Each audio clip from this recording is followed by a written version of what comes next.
ॐ ज्ञानतिमिरान्धस्य ज्ञानञ्जनशलाकया चक्षुरुन्मिलितं येन तस्मै श्रीगुरुवे नमः। नमो विष्णुपादाय कृष्णपृष्ठाय भूतले श्रीमते भक्तिवेदान्तस्वामिन्निति नामिने। नमस्ते सारस्वतीदेवे गौरवाणी प्रचारिणे निर्विशेषशून्यवादी पाश्चात्यदेशतारिणे। नमो महावदन्याय कृष्णप्रेमप्रदायते कृष्णाय कृष्णचैतन्यनाम्ने गौरतुसे नमः। जय श्री कृष्ण चैतन्य प्रभु नित्यानंद श्री अद्वैत गदाधर शिवासादि गौरभक्तवृंद। हरे कृष्णा कृष्णा कृष्णा हरे हरे, हरे राम राम राम हरे हरे। हरे कृष्णा। आप सभी भक्तों का हार्दिक स्वागत है आज के प्रातःकालीन श्रीमद् भागवतम के चर्चा में। तो हम लोग चर्चा कर रहे हैं श्रीमद् भागवतम पहला स्कंद छठा अध्याय एंड वर्स नंबर 23 पे चर्चा कर रहे थे। और तो ये श्लोक जो है भगवान कृष्ण के द्वारा नारद मुनि को बोले जा रहे हैं, प्रेरणादायक श्लोक। नारद मुनि शुद्ध वैष्णवों से इंस्ट्रक्शंस प्राप्त करके और हृदय ऑलरेडी उनका शुद्ध हो चुका था पूरी तरह से, ऑलमोस्ट। हाँ, सम ट्रेसेस, हाँ कुछ ट्रेस ऑफ अटैचमेंट्स जो बचे थे। तो इसके लिए भगवान उनको बोले कि अविपक्व कषायाणाम दुर्दर्शोऽहं कुयोगिनाम। I regret that during this lifetime you will not be able to see me anymore. Those who are incomplete in service and who are not completely free from all material taints can hardly see me. तो लेकिन पिछले अध्याय में हमने ये सीखा था कि वहाँ पे वर्णन है कि नारद मुनि जब उन शुद्ध वैष्णवों का सेवा किए, उनका उच्चिष्ट प्राप्त करने मात्र से सर्व किल्बिष है, सारे किल्बिष अनर्थ से वो मुक्त हो गए।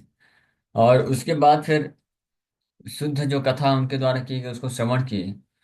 और जैसे वो चले गए तो जाते वक्त ज्ञानम गुह्यतमम यत् साक्षात भगवत उदितम अन्ववोचन गमिष्यन्ता कृपणा कृपया दीन वत्सला। तो दीन वत्सला, दीन वत्सल होने के कारण वो शुद्ध वैष्णव गुह्यतमम ज्ञान मुझे प्रदान करके गए, द मोस्ट कॉन्फिडेंशियल नॉलेज। साक्षात भगवत उदितम, जो साक्षात भगवान प्रदान करते हैं अपने कुछ विशेष पार्षदों को, जैसे अर्जुन को प्रदान किए और उद्धव को प्रदान किए और ब्रह्मा जी को प्रदान किए। इस प्रकार से बड़े खास व्यक्तियों को ही भगवान देते हैं ये गुह्यतमम ज्ञानम। लेकिन कृपणा कृपया दीन वत्सला, मेरे जैसे दीन के ऊपर बड़ी दया का भाव होने के कारण भगवान भक्त वत्सल हैं। मेरे शुद्ध वैष्णव दीन वत्सल होते हैं, एक स्टेप आगे हैं भगवान से भी। इसलिए जो ऐसे महान आचार्य शुद्ध वैष्णव होते हैं भगवान से ज्यादा दयालु इसीलिए माने जाते हैं। ये भगवान जीवात्माओं के भगवान बंधु हैं। हे कृष्णा करुणा सिंधु दीन बंधु, दीन के बंधु हैं। बंधु मतलब as a friend he is always ready to help if you come and take shelter of me. हाँ, सर्वधर्मान् परित्यज्य माम एकम शरणं व्रज। हाँ, ये यथा माम प्रपद्यन्ते ताम सतः भजामि। अगर आप मेरा शेल्टर लोगे, आश्रय लोगे, तो मैं पूरी तरह से तैयार हूँ। इसको बोलते हैं करुणा सिंधु दीन बंधु। ये है दीन बंधु, भगवान है। हाँ, लेकिन जो दीन है, बहुत दीन है, वो जाता किधर है भगवान का शेल्टर लेने के लिए? तो उनके लिए दीन बंधु बस से काम नहीं चलेगा, दीन वत्सल चाहिए। दीन वत्सल, वत्सल का मतलब होता है जैसे भक्त वत्सल। अपने भक्त के लिए भगवान कुछ भी करने को तैयार होते हैं, दौड़ दौड़ के आ जाते हैं भक्त को सुरक्षा देने के लिए, भक्त की जरूरत को पूर्ण करने के लिए। और यहाँ तक कि भक्त वत्सल का मतलब है कि अपने भक्त को बचाने के लिए भगवान अपनी प्रतिज्ञा भी भंग करने को तैयार हो जाते हैं। दैट इज भक्त वत्सल।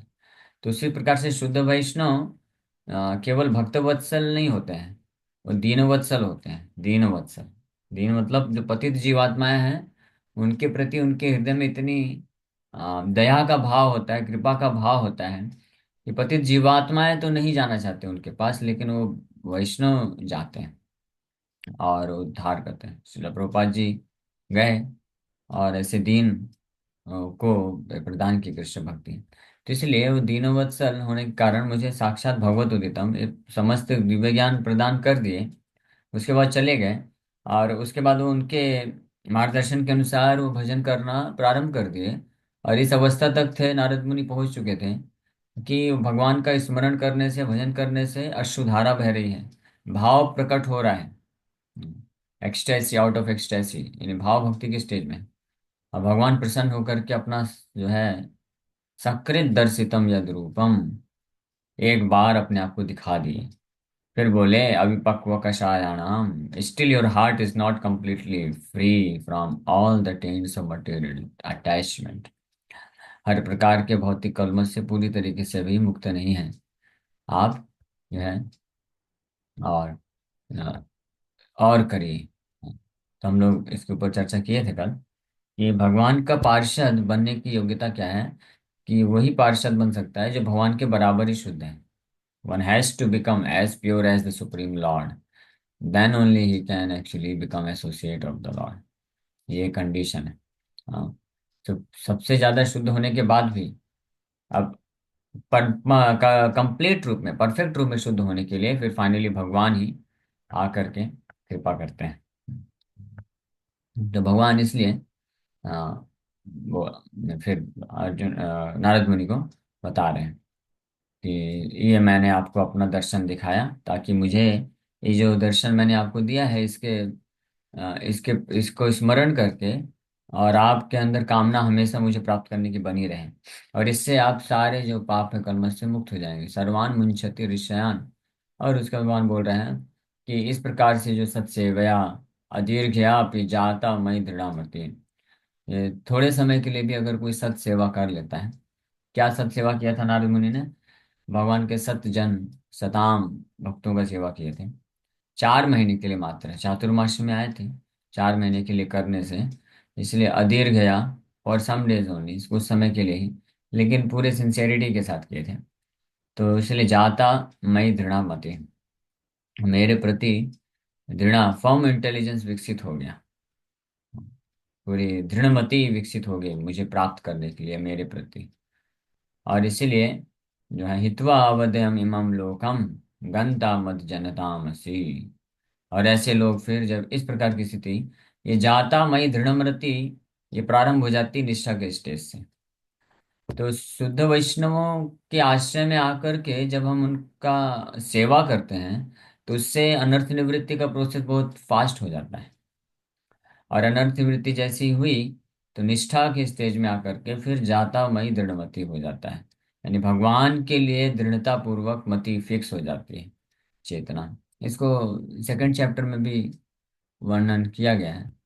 हाँ, हाँ, शुश्रु शुश्रू श्रद्धानस्य श्रद्धा दानस्य वासुदेव कथा रुचि, वासुदेव कथा रुचि शुश्रूषद्धधानस्य वासुदेव कथा रुचि शयान् महत्सेवया विप्रा पुण्यतीर्थ निश्रेवणान्।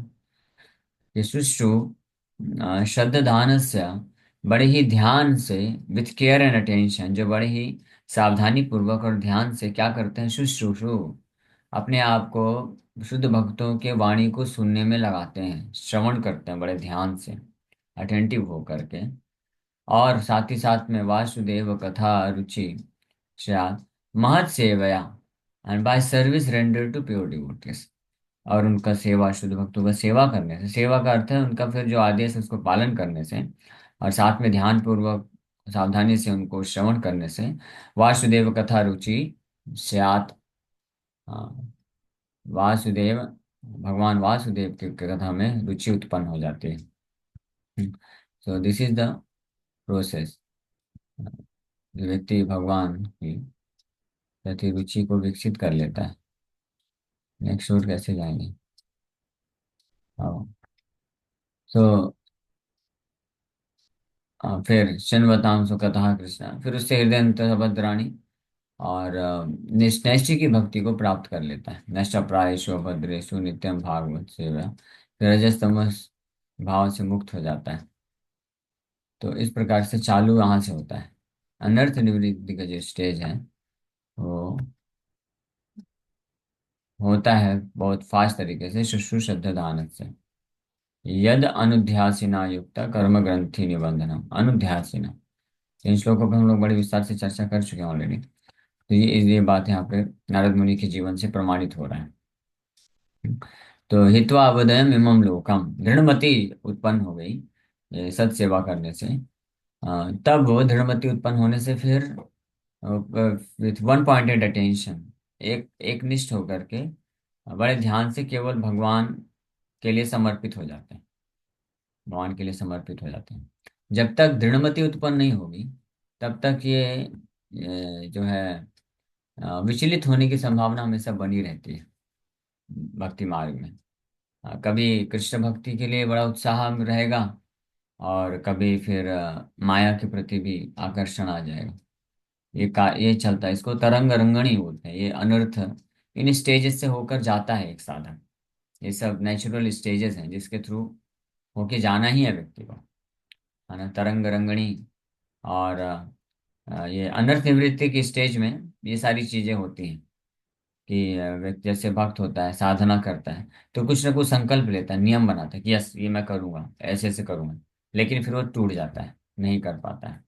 संकल्प वो व्रत जो लेता है उसको पूरा नहीं कर पाता है।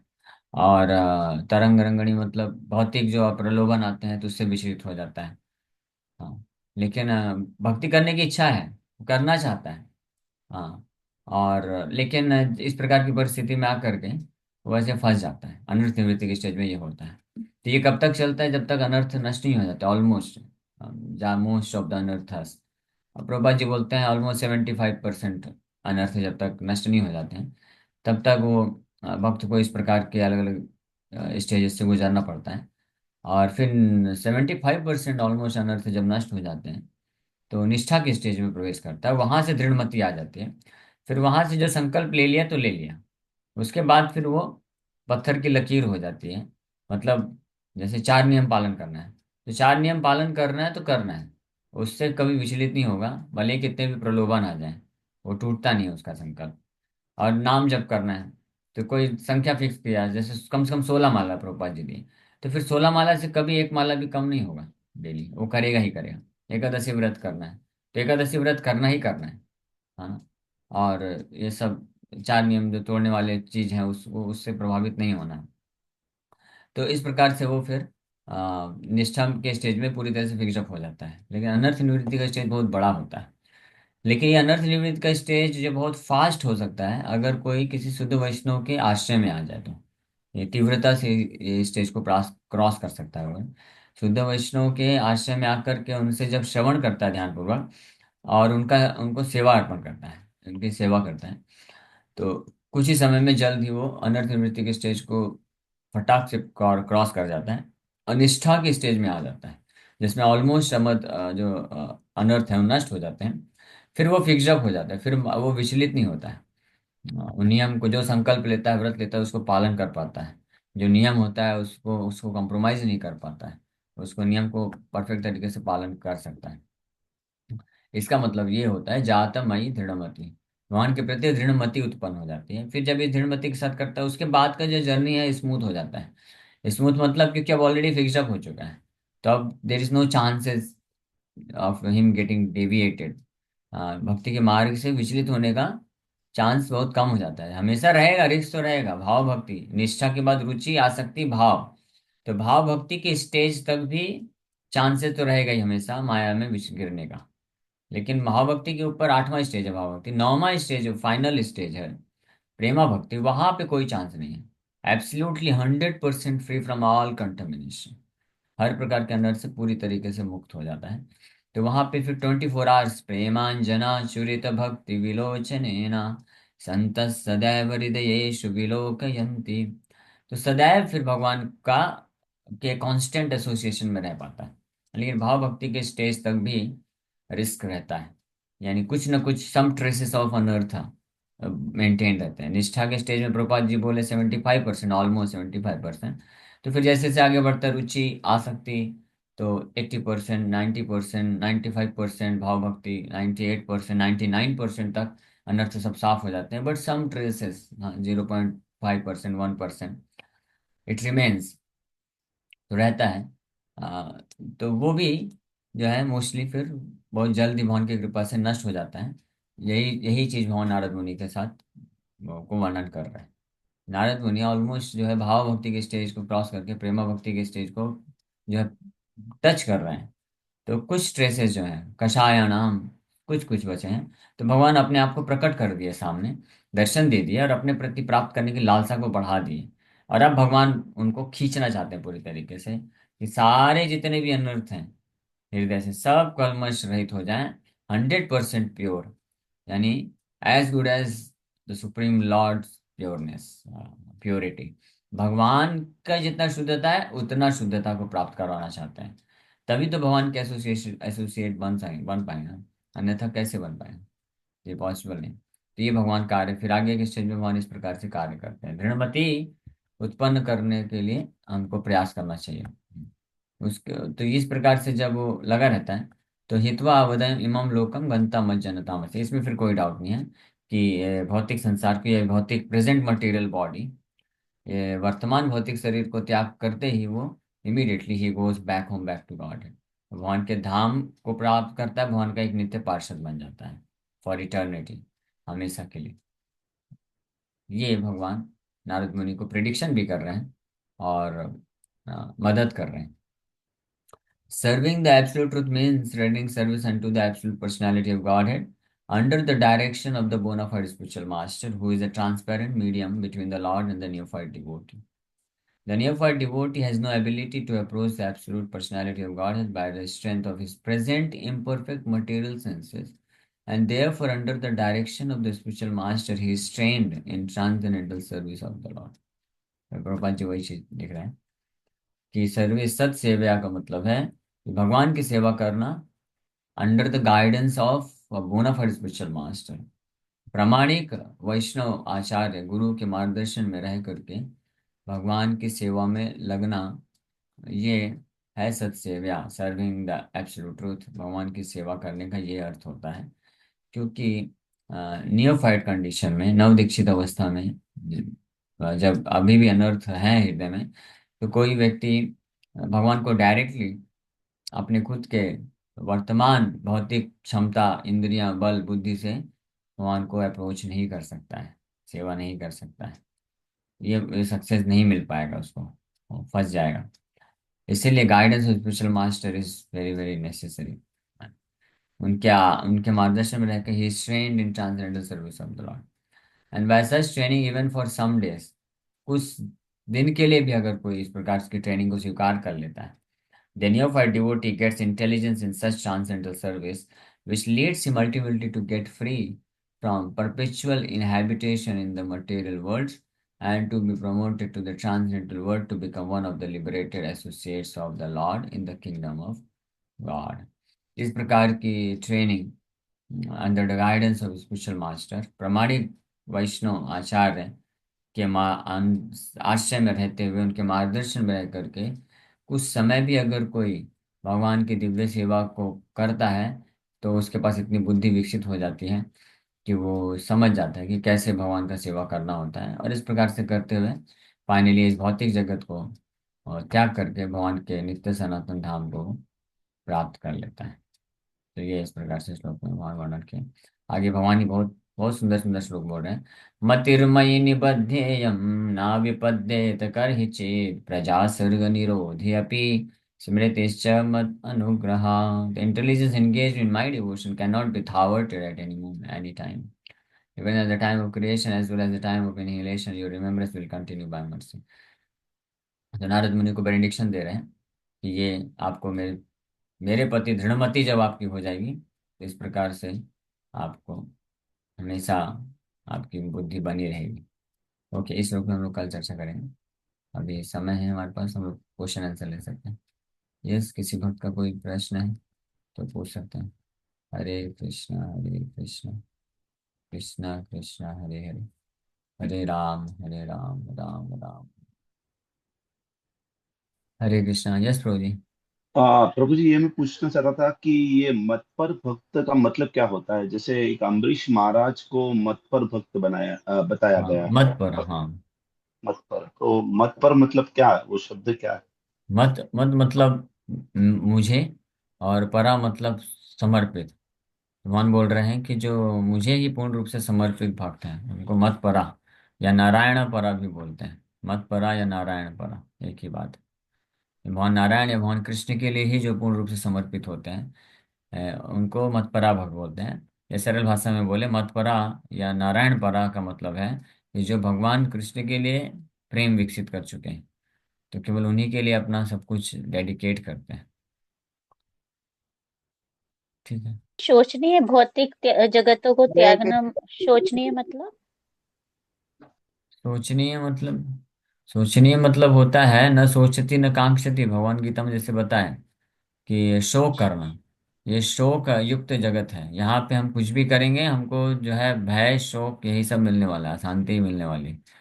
इसलिए सोचनीय है, यानी दयनीय भी बोल सकते हैं। सोचनीय जैसे किसी की सोचनीय अवस्था होती है, बहुत ही दयनीय अवस्था होती है, बड़ी बेकार कंडीशन।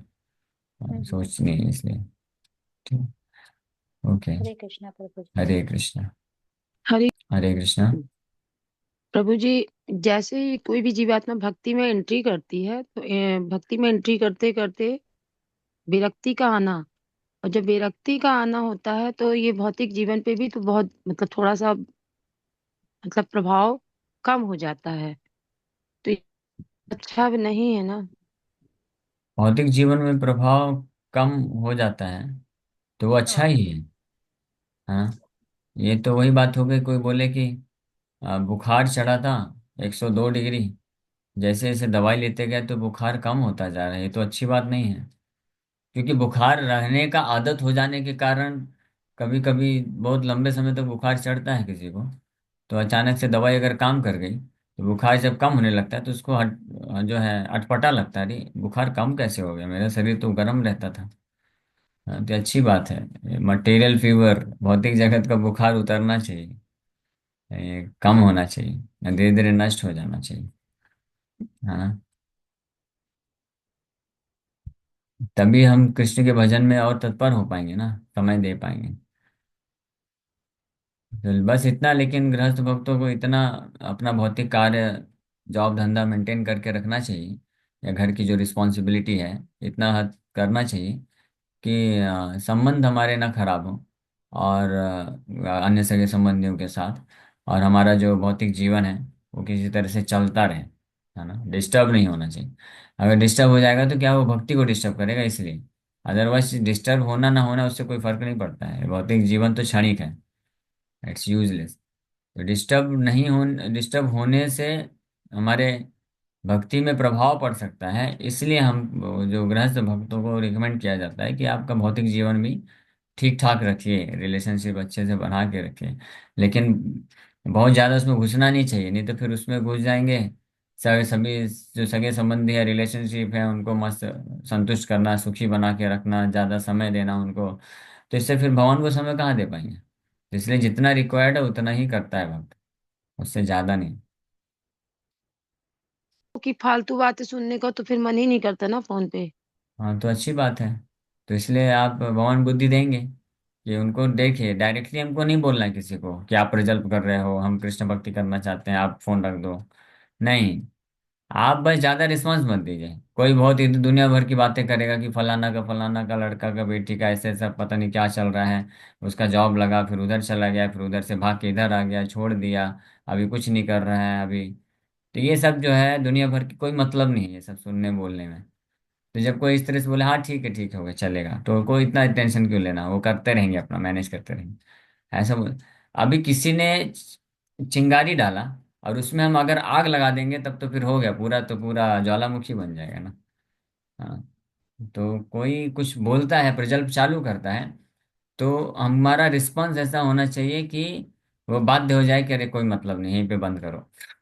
अगर उसने कुछ बोला और उसमें हमने भी ऐड कर दिया, हाँ हाँ पता है आपने जो बताया ये तो ठीक ही है, और सुनो हम बताते हैं उसने और क्या क्या किया, तब तो हो गया। फिर वो और बताएगा, फिर वो तीसरे व्यक्ति को लेके आएगा, फिर चौथा, इस प्रकार से इसका जल्पा चालू हो जाता है, घंटों घंटों निकल जाते हैं।